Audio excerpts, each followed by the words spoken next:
अस्सलाम वालेकुम, welcome to my new YouTube channel. आज की इस वीडियो में हम सीखेंगे कि हम रमज़ान मुबारक की एनिमेशन किस तरह से क्रिएट करें। इस एनिमेशन में हम सीखेंगे कि हमने किस तरह से जो कॉम्प्लेक्स जो चीज़ें हैं, मीन्स के ग्लो हमारा किस तरह से इतना अच्छा ग्लो हमारे पास आ रहा है, और जो टाइटल एनिमेशन है और जो ये स्ट्रेचिंग करके जो एनिमेशन आ रही है ऊपर से नीचे जो वो ड्रॉप हो रही है, ये किस तरह से हमने क्रिएट करी है। ये सारे टॉपिक्स हम आज की इस वीडियो में कवर करेंगे। तो चलिए हम इस एनिमेशन को मिलकर दोबारा से क्रिएट करते हैं। सो अपनी आज की इस क्लास का आगाज़ करते हैं। तो मैं अभी अपने फाइल एक्सप्लोरर पे मौजूद हूँ और यहाँ पे मेरे पास एक विंडर की फ़ाइल है जो मैं इसे एक्सट्रैक्ट करूँगा। तो उसके अंदर मेरे पास मौजूद है दो फाइल्स, png एंड eps। ये आप फाइल जो है डिस्क्रिप्शन से डाउनलोड कर सकते हैं, ये बिल्कुल फ्री है। eps की फ़ाइल ओपन करने के बाद हम यहाँ से सबसे पहले इसका साइज़ चेंज करेंगे। साइज़ चेंज करने के लिए यहाँ पे एक टूल है, Shift+G इसकी शॉर्टकट की है, बट यहाँ पे हमें ये मौजूद है इंचज़ के अंदर।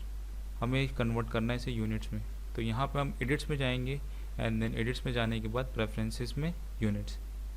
अब इसे मिलीमीटर से हम पिक्सल्स में कन्वर्ट कर देंगे। इससे हमारे पास होगा ये कि हम जब इसे साइज़ चेंज करेंगे तो हमारे पास यूनिट पिक्सल्स में होगा। हम बेसिकली इसे बॉक्स साइज़ में रखेंगे। तो मैं 1080 को सॉरी 1920 नहीं 1080 को मैं मल्टीप्लाई कर दूंगा 2 से। तो बेसिकली मुझे डबल द रेजोल्यूशन चाहिए। दोनों साइड पे 1080 को मल्टीप्लाई कर दूंगा 2 से। बेसिकली कंफ्यूज मत हो जाइएगा, बस बेसिकली जिस तरह 1920 पर 1080 होता है उसी तरीके से उसका डबल 4K होता है, इसी तरीके से ये भी यही है। अब हम इसका साइज़ रीसाइज़ कर लेता हूँ मैं। इसका साइज़ रीसाइज़ करने के बाद हम जो इसकी लेयर्स हैं और जो ऊपर से जो बॉर्डर्स कट रहे हैं इन्हें एडजस्ट करेंगे। ठीक है, तो यहाँ पे मैं एक लेयर क्रिएट कर लेता हूँ और अपना जो बैकग्राउंड है उसे उसके अंदर प्लेस कर देता हूँ। ठीक है, हाँ मैं इसे ड्रैग करके बीजी एक मैंने लेयर बनाई है उसके अंदर डाल दूँगा। अब देन जो चीज़ें हैं हमारी, ज़रा टेक्स्ट है और रमज़ान का जो टेक्स्ट लिखा हुआ है, इन सबको ग्रुप से बाहर निकाल दो। ग्रुप से बाहर निकालने के बाद मैं देख रहा हूँ मेरे एलिमेंट्स कौन कौन से हैं। बेसिकली ये फाइल्स है जो बॉर्डर्स बना रही है, मीन्स जो काट रही है। बेसिकली मास्क है ये, इलस्ट्रेटर पे मास्क क्रिएट हुआ हुआ है इस चीज़ से। ठीक है, तो मैं इसको इंक्रीज़ कर दिया, बिल्कुल ही अपने जो कॉम का कॉर्नर है उसके साथ अटैच कर दिए। अब देन इसके बाद हम क्या करेंगे कि जो मेरा बैकग्राउंड है उसका मैं साइज़ कॉम के साइज़ के मुताबिक रख दूँगा।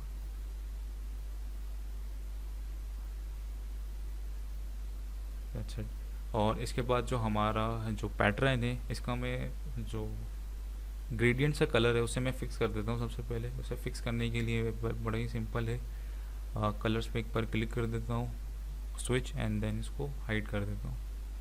ठीक है, यहाँ से कैंसिल कर देता हूँ। हाँ, अब आप देख रहे हैं कि ये रिपीट नहीं हो रहा, मीन्स इतना ही है। तो हम इसे डुप्लीकेट लेते हैं। बेसिकली डुप्लीकेट लेके एक साइड ऊपर रख देते हैं और एक साइड नीचे रख देते हैं। तो इससे हमारा होगा ये कि वो रिपीटेड पैटर्न बन जाएगा। हाँ बस इतना काफ़ी है ये। इसी तरीके से इसको डुप्लीकेट करके मैं नीचे ले जाऊँगा और नीचे भी इसी तरीके से पैटर्न में रख दूँगा। इसे पकड़ा एंड इसका मैं रिसाइज कर देता हूँ यहाँ पर। जी परफेक्ट। हाँ, अब इन्हें सेलेक्ट करके मैं Ctrl+G से ग्रुप कर लेता हूँ। आप तो ये हमारे पास ये एक ही लेयर्स के अंदर मौजूद रहेगा। अब यहाँ से मैं थर्ड स्टेप में जो हमारे जो शेडोज़ है वो मैं इसे हटा दूँगा यहाँ से। इसके अंदर यहाँ से मैं बंद कर दूँगा ताकि हम आफ्टर इफेक्ट के अंदर जाके अपना ख़ुद से नया क्रिएट करें। ठीक है, इससे हमें ये बिकॉज ये शेडो जो इलस्ट्रेटर का वहाँ पे परफेक्टली इंपोर्ट नहीं होता, इस वजह से हम आफ्टर इफेक्ट के अंदर ही अपना नया शेडो क्रिएट कर देंगे। टेक्स्ट की मैं फ़ाइल को बंद कर देता हूँ बिकॉज हम टेक्स्ट भी वहीं पर ही क्रिएट कर लेंगे। यहाँ से मैं अब चलता हूँ, टेक्स्ट को डिलीट ही कर देते हैं ताकि ये हमें डिस्टर्ब ना करे बार बार। अब इन सबको मैं लेयर्स में कन्वर्ट कर दूँगा बिकॉज अब ये ग्रुप के अंदर है। मास्क की भी आई थिंक इतनी ज़रूरत नहीं है हमें। इन सबको मैं ग्रुप से बाहर निकाल के सेलेक्ट करके रिलीज़ लेयर टू सीक्वेंस कर दूँगा। इससे ये होगा कि ये सारे अपने अपनी लेयर्स में आ जाएंगे एंड देन इसे पकड़ के बाहर में कर दूँगा। ठीक है। याद रहे कि रिलीज लेयर टू सीक्वेंस करना लाजमी है, बिकॉज वो पहले ग्रुप में होते हैं, उनको ग्रुप से हम कन्वर्ट कर देते हैं लेयर्स में। मैंने अपनी आफ्टर इफेक्ट की स्क्रीन पे मौजूद हूँ। यहाँ पे मैंने अपना सीन सेटअप पहले से बना के रखा हुआ है ताकि आपका टाइम ज़्यादा ज़ाया ना हो। यहाँ पे मैं ड्रॉप शेडो इफेक्ट जल्दी से लगाता हूँ और इलस्ट्रेटर में जिस तरह का शेडो और कलर्स था उस रखने की कोशिश करता हूँ। इलस्ट्रेटर में जाता हूँ कि हमारे पास कलर जो था उसकी वैल्यूज़ कॉपी करने की कोशिश करते हैं, जो कि हम यूज़ करते हैं पिकफिक टूल से। पहले ख़ुद से देखते हैं, नहीं मैच नहीं हो रहा, तो हम एक काम करते हैं, पिकफिक टूल सेलेक्ट करके यहाँ पे क्लिक कर लेते हैं, तो हमारे पास एग्जैक्ट शेडो आ जाएगा इसका। ठीक है। एंड देन अब जो इसका जो साइज़ है हमें नेक्स्ट अब उस हिसाब से रखना है कि इसका कितना बड़ा साइज़ है, तो उस हिसाब से हम इसकी जो डिस्टेंस और सॉफ्टनेस है वो मैच करेंगे। एंड देन ओपेसिटी, ताकि उस हिसाब से हमारे पास प्रॉपर शेडो आ जाए। ठीक है, तो ये हमारा शेडो क्रिएट हो गया। सो ड्रॉप शेडो अप्लाई करने के बाद हम रेफरेंस इमेज अपनी इंपोर्ट करा लेते हैं, जो कि हमें वेंडर के साथ मिली थी। जैसे मैं रिसाइज कर लेता हूँ, अपनी कॉम के मुताबिक हम इसे सेट करते हैं, और मे भी हम एक काम करते हैं, एक न्यू लेयर में ओपन कर लेते हैं इसे। ठीक है, ताकि हाँ साइड पे वो मौजूद रहे हमारे हमेशा। अब हम इसमें क्या करेंगे कि हम इसमें सब लेयर्स को बंद करके जो हमारा पैटर्न है, इस जो हमारा रेफरेंस इमेज है उसके पैटर्न के कलर के साथ मैच करेंगे। ठीक है, ये सब करना लाजमी है, बिकॉज इलस्ट्रेटर में जो है हमें इतना कंट्रोल नहीं मिल पाता, तो उस वजह से हम ये सारी चीज़ें यहाँ पे क्रिएट करते हैं ताकि हमें इन द फ्यूचर और ज़्यादा चीज़ों पे कंट्रोल मिल सके, ताकि हम बार बार इलस्ट्रेटर में ना जाएं। तो हमारा जो पैटर्न है इसका कलर मैच हो चुका है। इसके बाद हम चलते हैं अपने एक सॉलिड क्रिएट करते हैं।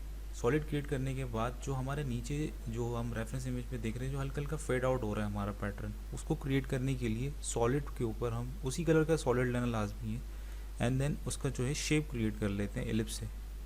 ठीक है, एलिप्स टूल से मैं उस तरीके का एक अपने मुताबिक देख रहा हूँ कि कितना मुझे चाहिए साइज़। एंड देन इसका फेदर में इंक्रीज़ कर देता हूँ। ठीक है, फेदर इंक्रीज़ करते हैं जितना हमें ज़रूरत होगी। That's it. अब आप देख सकते हैं कि वो हल्का हल्का फेड आउट हो रहा है। तो इस तरीके से हम सिंपली ये इफ़ेक्ट क्रिएट कर सकते हैं। अब मैं अपनी जो लेयर्स हैं उनको ओपन करता हूँ। अब मैं अपनी जो सॉलिड क्रिएट की है उसको सबसे नीचे में ले आता हूँ, ताकि वो हमारी जो एलिमेंट्स हैं उनको कवर ना करें। देन हम ड्रॉप शेडो अपना अप्लाई करेंगे इफेक्ट अपनी एलिमेंट्स की लेयर पे, जिन पर हमारे चांद और ये सितारे हैं। ड्रॉप शेडो अप्लाई करने के बाद जिस तरह से हमने वहाँ पर इलस्ट्रेटर में से शेडोज़ रिमूव कर दिए थे, तो हम यहाँ पे दोबारा रिक्रिएट करेंगे ड्रॉप शेडो इफेक्ट से। तो उसे मैच करते हैं डिस्टेंस सॉफ्टनेस से। बेसिकली डिस्टेंस कितना दूर शेडो रहेगा हमारी ऑब्जेक्ट से, एंड सॉफ्टनेस इज़ कितना स्मूथ रहेगा, एंड ओपेसिटी इज़ लाइक के हमारी जो शेडो का जो कलर है वो कितना ट्रांसपेरेंट रहेगा, कितना ट्रांसपेरेंट नहीं रहेगा। तो ये सब चीज़ें हम ड्रॉप शेडो से कर सकते हैं। अब मैं इसका जो है थोड़ा साइज़ अपनी जो इमेज है उसके हिसाब से करता हूँ। ठीक है, ठीक है, ये इसका साइज़ हो गया। अब जो हमारे फ्लावर्स हैं इनका भी मैं साइज़ रीसेट कर देता हूँ क्विकली। सो फर्स्ट वाले का भी मैंने कर दिया। अब इसके ऊपर भी हम same drop shadow effect apply करेंगे। मैं एलिमेंट वाली लेयर से कॉपी करके फ्लावर वाले को दे देता हूँ। इसको भी मैच कर लेते हैं जिस तरह हमारे रेफरेंस इमेज के अंदर है। हाँ, थोड़ा कलर से ले लेते हैं जी। तो ये प्रीटी मच सेम ही लग रहा है मुझे, ब्लेंड हो गया, उस जैसा सेम हो गया। ओके, तो ये हमारा जो ड्रॉप शेडो इफेक्ट है बन गया। अब यही सेम इफेक्ट हम जो दूसरे नीचे फ्लावर्स हैं उनमें भी सेम अप्लाई कर देंगे। मैं क्विकली आपको करके दिखा देता हूँ। यहाँ से मैं आपको फास्ट फॉरवर्ड करके दिखा देता हूँ।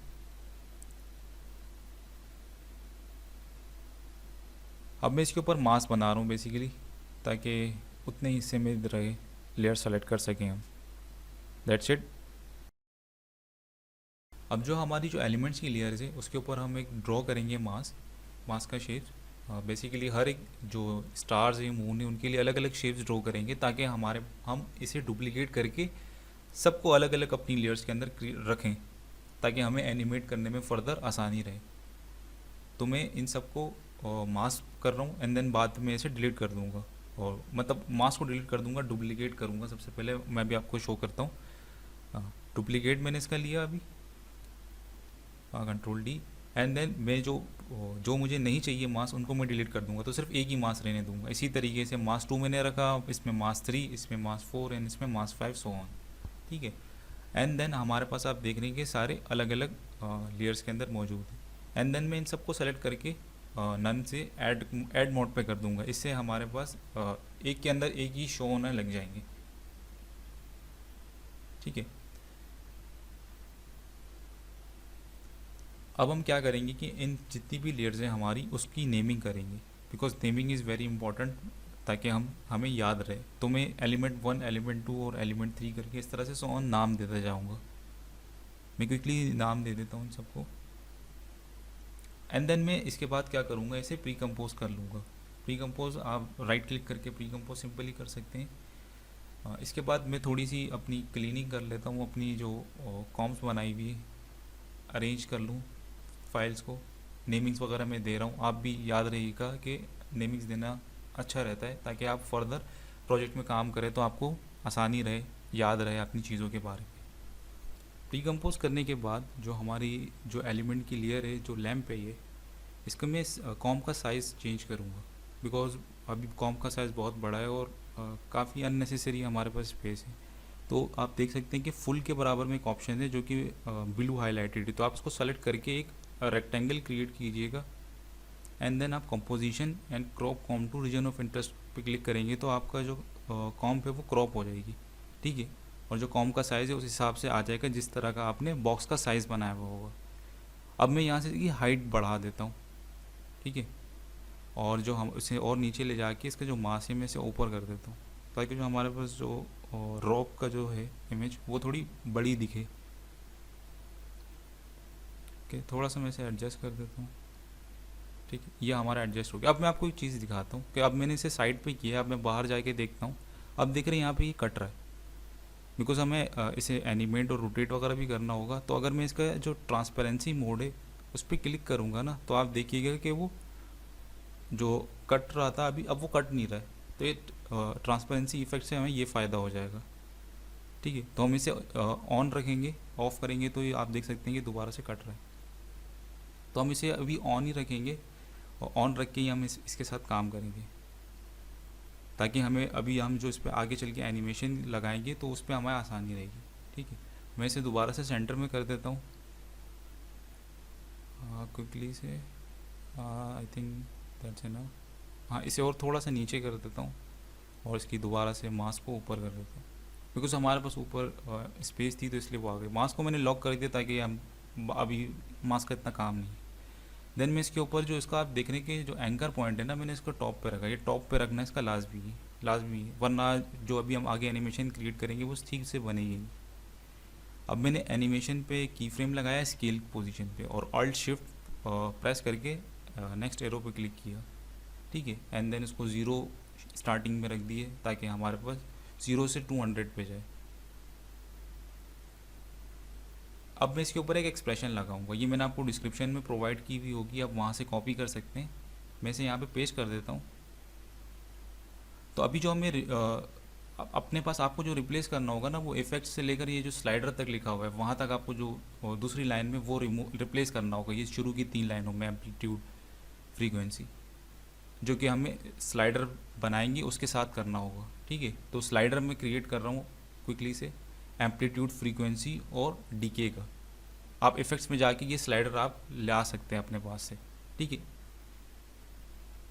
इसकी वैल्यू अब क्या करेंगे हम, जो इफेक्ट से लेकर जो स्लाइडर तक है, आप देखें मैं जो सेलेक्ट कर रहा हूँ आपको उसको पेरेंट करना है, यहाँ से पकड़ के एम्पलीट्यूड के स्लाइडर जो नीचे लिखा हुआ है वहाँ से, इसी तरीके से सेकंड के साथ एंड देन थर्ड के साथ, थर्ड के साथ डीके।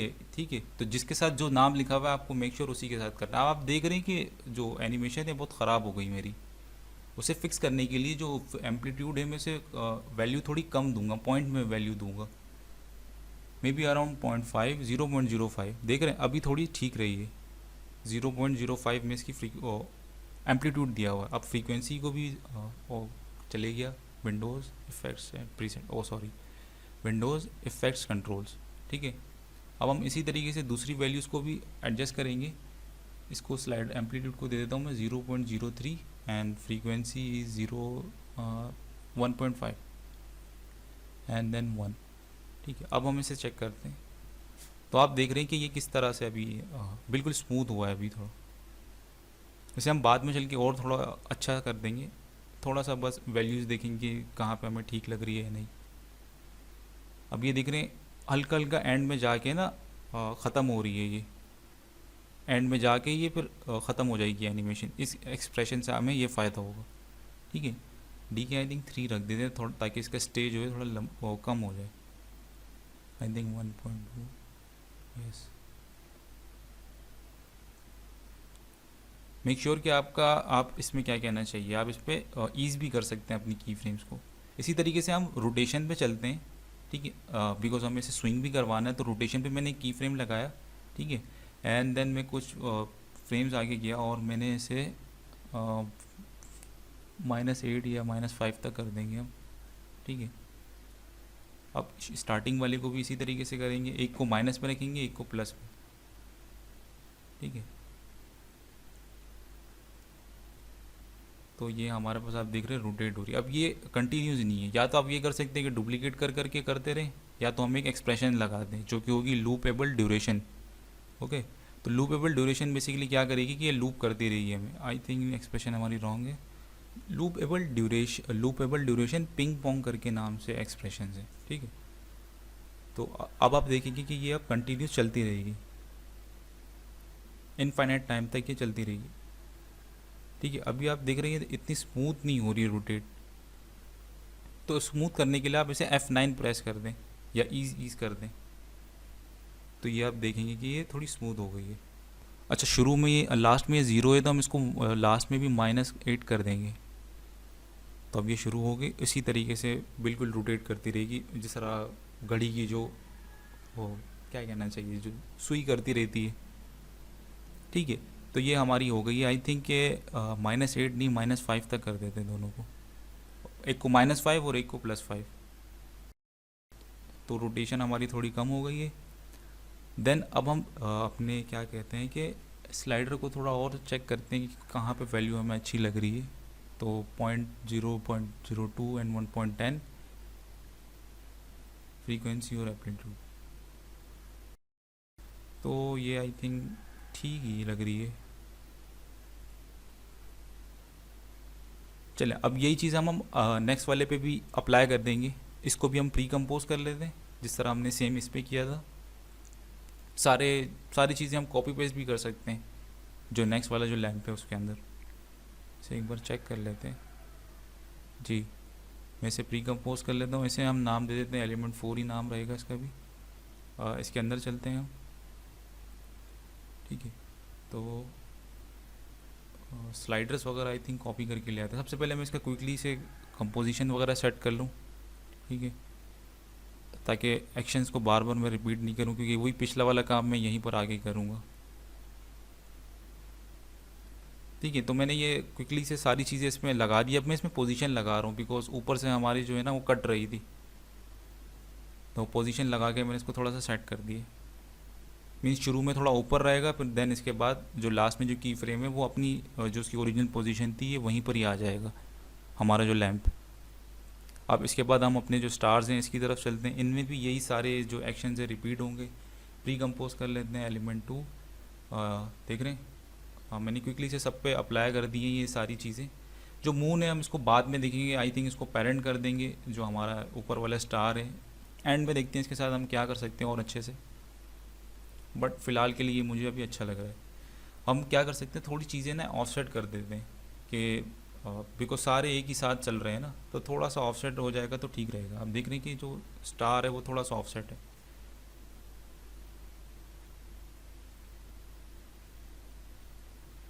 आई थिंक बहुत ज़्यादा हो गया, इसे थोड़ा सा कम कर लेते हैं। दूसरी चीज़ों को भी कर लेते हैं साथ में ऑफसेट।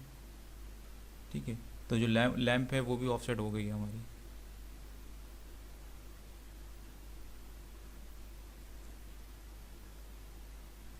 फाइन, तो आप देखते रहिएगा, आपके पास शायद कुछ और तरीके से रिज़ल्ट आए। लाजमी नहीं है मेरे जैसे बिल्कुल रिज़ल्ट आएगा आपके पास भी। जैसा भी आपके पास रिजल्ट आए, और इसे इम्प्रूव करते रहिए। जो इसकी फ्रीक्वेंसी वगैरह है, एम्पलीट्यूड है, डीके है, उसको आप देखिए वैल्यूज़ कहाँ पे जाके आपके पास सेट आ रही है बिल्कुल। सो इसके बाद मैं क्विकली से इसका कलर चेंज कर दूंगा। तो मैं कलर चेंज करने के बाद आपको मिलता हूँ, ठीक है।